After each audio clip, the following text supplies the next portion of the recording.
عالمی منظرنامے پر اس وقت ترکی کی مسجد چھائی ہوئی ہے۔ مسجد کیا واقعی پہلے کلیسا تھی یا کلیسا سے کیسے مسجد بنی؟ مسجد سے کیسے یہ میوزیم میں تبدیل ہو گئی اور اب یہ پھر کیسے دوبارہ مسجد بنی؟ یہ موضوع بحث ہے اور سوشل میڈیا پر اس کو لے کر کے کافی بحث ہو رہی ہے۔ کچھ لوگ اس کو صحیح کہہ رہے ہیں تو کچھ اسے غلط ٹھہرا رہے ہیں۔ پورا معاملہ کیا ہے، اس پر شکیل حسن شمسی جو کہ روزنامہ انقلاب کے ایڈیٹر ہیں، اپنے موضوع گفتگو میں پورا مضمون قلم بند کیا ہے، جس کی سرخی ہے پہلے کلیسا، بعد میں مسجد، پھر میوزیم اور اب مسجد۔ تفصیلی مضمون کچھ اس طرح ہے۔ ترکی کے صدر رجب طیب اردوغان کی جانب سے ترکی کے ایک عدالت کے فیصلے پر منظوری کی مہر لگائے جانے کے بعد استنبول کی اس مسجد کے دروازے ایک بار پھر سے نمازیوں کے لیے کھل گئے ہیں، جس کو کمال اتاتورک نے ایک میوزیم میں بدل دیا تھا۔ اس تاریخی مسجد کو انگریزی میں ہاجیا صوفیہ ماسکو اور ترکی زبان میں آیا صوفیہ مسجد کہا جاتا ہے۔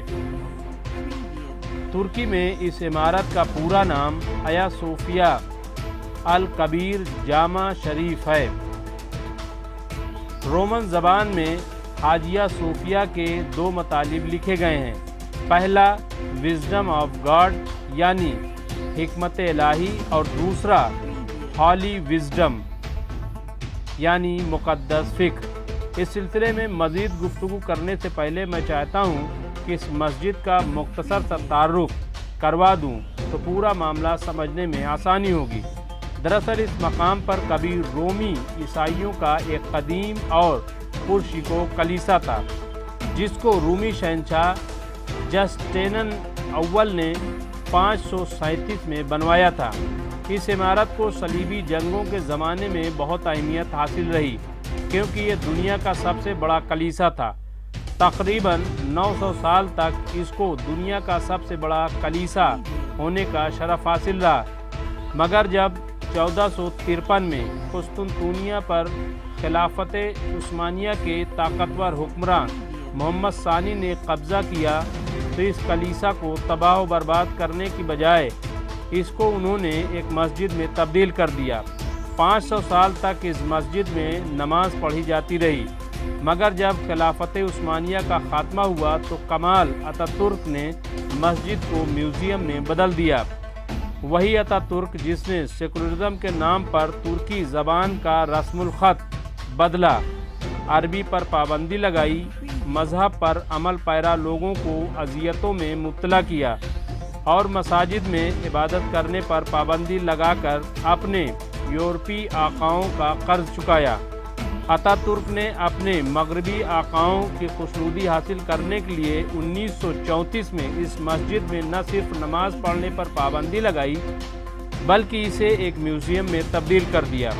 واضح ہو کہ پہلی جنگ عظیم میں جرمنی کا ساتھ دینے کی پاداش میں ترکی کی خلافت عثمانیہ کا خاتمہ ہو گیا تھا اور ایک وسیع و عریض مملکت چند شہروں میں سمٹ کر رہ گئی تھی۔ اس کے بعد اتحادی افواج نے اپنے ایجنٹ اتاتورک کو ترکی کا اقتدار اس وعدے پر عطا کر دیا تھا کہ وہ ترکی میں موجود تمام اسلامی آثار کو مٹا کر ہی دم لے گا۔ بہرکیف اب پرانا وقت گزر چکا ہے اور ترکی کے غیور عوام کی بڑی تعداد اپنے مذہب کی طرف واپس آ گئی ہے۔ اسی لیے ہاجیا صوفیہ کو میوزیم کے بجائے مسجد کا درجہ پھر سے مل سکا۔ یہاں پر بتاتا چلوں کہ مجھے مارچ 2015 میں ہاجیا صوفیہ کی مسجد میں جانے کا شرف مل چکا ہے، مگر اس وقت اس کو ایک مسجد نہیں بلکہ ایک میوزیم کی حیثیت حاصل تھی۔ میں نے ترکی کے اپنے سفر نامے میں اس مسجد کے بارے میں جو لکھا تھا وہ آج پھر لکھ رہا ہوں، تاکہ میرے اس وقت جو تاثرات تھے اس سے آپ سب واقف ہو سکیں۔ شاہی محل کا عجائب گھر دیکھنے کے بعد ہم لوگ ہاجیا صوفیہ مسجد کی طرف بڑھے۔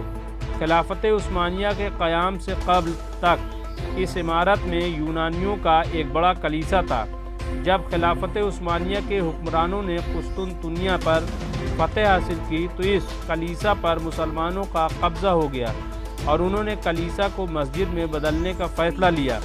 کہا جاتا ہے کہ کلیسا کا رخ قبلے کی طرف نہ ہونے کی وجہ سے وہاں نماز پڑھنا ممکن نہیں تھا۔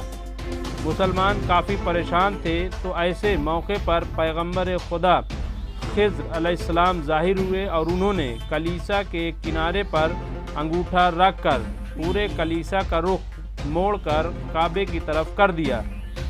آج بھی حاجیہ صوفیہ کے ایک ستون پر حضرت خضر سے منسوب ایک چھوٹا سا طاق ایسا ہے جہاں لوگ انگوٹھا ٹیک کر اپنی حاجات پوری ہونے کی دعا کرتے ہیں۔ حاجیہ صوفیہ کو اب میوزیم میں بدلا جا چکا ہے اور یہاں داخل ہونے کے لیے 30 ترکش لرا 750 روپے کا ٹکٹ لگتا ہے۔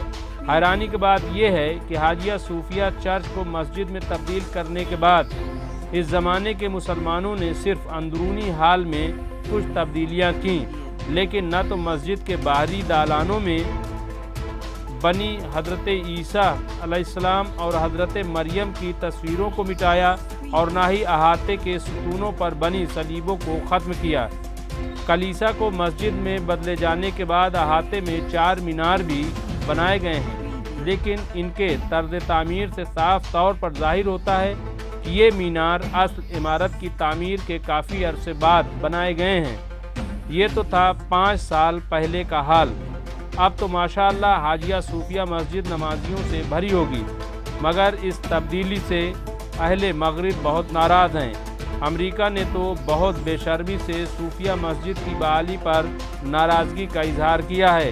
اصل میں امریکہ کو مسجد جانے کا غم نہیں، اسے خوف اس کا ہے کہ ناٹو ممالک میں شامل ترکی کہیں ایک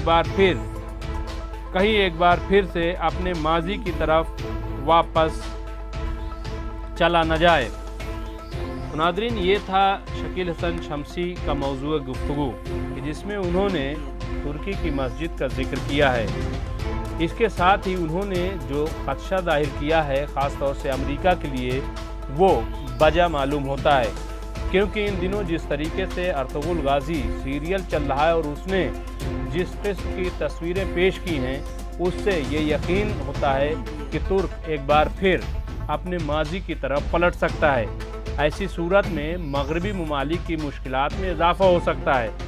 جہاں تک اس کلیسا کو مسجد میں بدلنے کا تعلق ہے، تو ایک خبر یہ بھی چل رہی ہے جو بہت ہی مصدقہ ہے کہ دراصل اس کلیسا کو باقاعدہ خریدا گیا تھا اور کلیسا آج بھی باقاعدگی سے بیچے اور خریدے جا رہے ہیں۔ ایسے میں اگر کلیسا بیچا گیا اور اسے خرید کر مسجد بنائی گئی تو یہ غلط نہیں ہے۔ بہرحال یہ بحث طولانی ہے اور اس پر اب باقاعدہ بحث شروع ہو چکی ہے۔ اب دیکھنا یہ ہے کہ اس کا مستقبل کیا ہوتا ہے اور اس کے نتائج کیسے برآمد ہوتے ہیں۔ ڈاکٹر ناصر خاتون، رپورٹ MMC نیوز انڈیا، نئی دلی۔